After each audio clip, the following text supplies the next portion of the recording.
Brian Gambardella from Huntington MarineMax. Today we're going to look at a Boston Whaler 17 Montauk. This Boston Whaler has a water sports tower over the engine, powered by a 115 Mercury outboard. 4 rod holders on the transom, port and starboard. Those rear backrests come out, and those are your rod holders. Just below the engine, you got your 2 JL audio speakers, drainage with your bilge pump, and an access hatch for all the piping.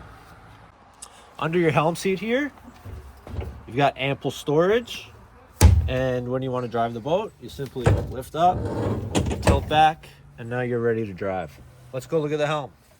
So you got a 7-inch Simmerhead display, chart plotter, fish finder, navigation, your Mercury throttle control, JL audio, very nice touch here from Boston Whaler. At the bow of the 17 Whaler, you've got ample storage that drains out. Locks down nicely.